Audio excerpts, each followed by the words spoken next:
नमस्कार दोस्तों, हमारी आज की कहानी है गुब्बारे। अरे और कितना वक्त लगेगा तुम लोगों को खाना तैयार करने में? 2 घंटे में मेहमान भी आने शुरू हो जाएंगे।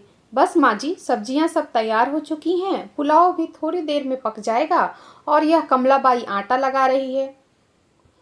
रमा जी की छोटी बहू सुलभा ने कहा, ठीक है, जल्दी करो, मैं जरा मिठाई और केक वाले को देख लेती हूँ, समय पर पहुंचा जाए।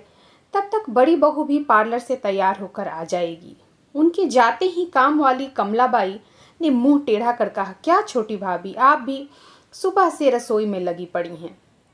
और वहाँ बड़ी भाभी, जिनके बेटे का जन्मदिन है, घंटों पार्लर में तैयार होने में लगी हैं और ऊपर से अम्मा जी आप पर ही ऑर्डर चला रही हैं। कमला, मुंह कम और हाथ जल्दी जल्दी चला, सुलभा ने उसे झिड़क दिया। लेकिन कमलाबाई सच ही तो कह रही थी।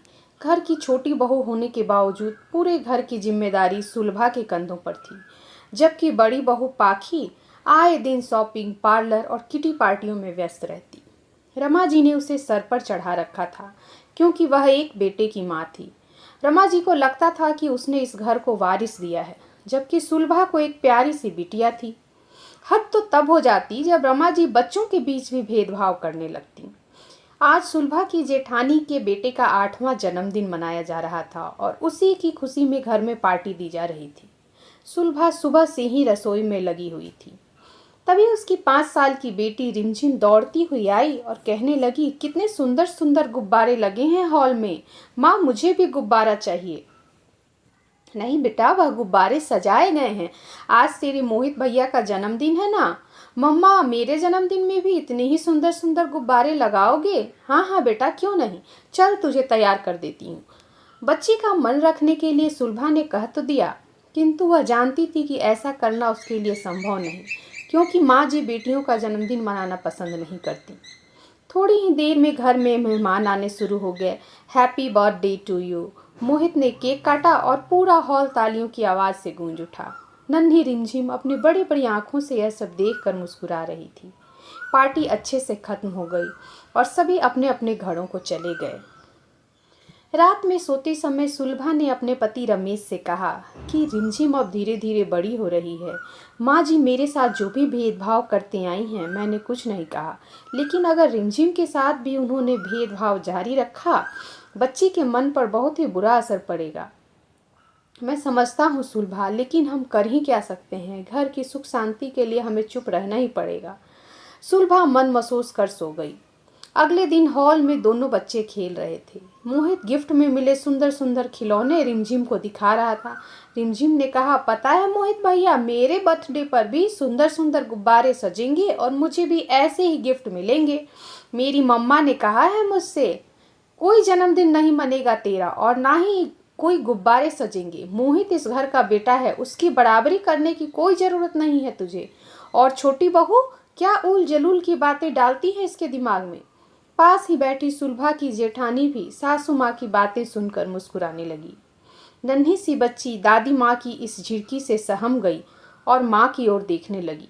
वहीं सासू माँ की बातें और जेठानी की व्यंग भरी मुस्कान को देखकर सुलभा खून के आंसू पीकर रह गई और बच्ची को गोद में उठाकर अपने कमरे में चली गई।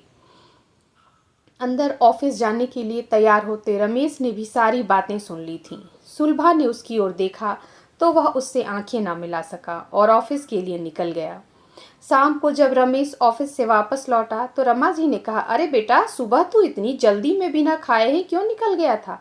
वह सब छोड़ो माँ, मैं तुम्हें कुछ बताना चाहता था। मेरा तबादला दूसरे शहर में हो गया है और 1 सप्ताह के अंदर मुझे वहाँ योगदान करना है। मैं सुलभा और रिमझिम को भी अपने साथ लेकर जा रहा हूँ। क्या? लेकिन अचानक, और उन दोनों को साथ ले जाने की क्या जरूरत है? इस घर को कौन संभालेगा? क्यों माँ, भाभी तो हैं ही इस घर को संभालने के लिए। हम अगले सप्ताह ही शिफ्ट हो रहे हैं, कहकर रमेश अपने कमरे में चला गया। सुलभा, अब हम अपनी बच्ची के सपने नहीं मुरझाने देंगे और उसका भविष्य बनाएंगे। मैंने अपना तबादला दूसरे शहर में करवा लिया है। सुलभा मुस्कुराकर रमेश के गले लग जाती है। कुछ ही दिनों बाद रमेश अपनी पत्नी और बच्ची को लेकर नए शहर में आ जाता है। सुलभा धीरे धीरे यहाँ अपनी नई गृहस्थी बसा लेती है। रिमझिम का एक अच्छे स्कूल में एडमिशन करवा दिया जाता है। 4 महीने बाद आज पूरा घर गुलाबी और नीले गुब्बारों से सजा हुआ है। रिमझिम के स्कूल के दोस्त, आस पड़ोस के बच्चे और रमेश के कुछ दोस्त और पड़ोसी उनके घर आए हुए हैं। रिमझिम अपने दोस्तों के साथ बहुत खुश है और उससे भी ज़्यादा खुश है उसकी माँ। आज उसने अपनी बेटी से किया हुआ वादा जो पूरा कर दिया था। रंग बिरंगे गुब्बारों से सजा हुआ घर और रिमझिम के चेहरे की मुस्कान उसकी आंखों से उतरकर उसके हृदय को तृप्त कर रही थी। तभी रमेश ने आकर उसके कंधे पर हाथ रखा। अरे सुलभा, कहाँ खो गई हो? चलो रिमझिम से केक कटवाते हैं।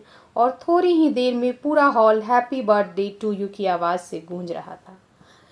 Thanks for watching and please like, share and subscribe to our channel.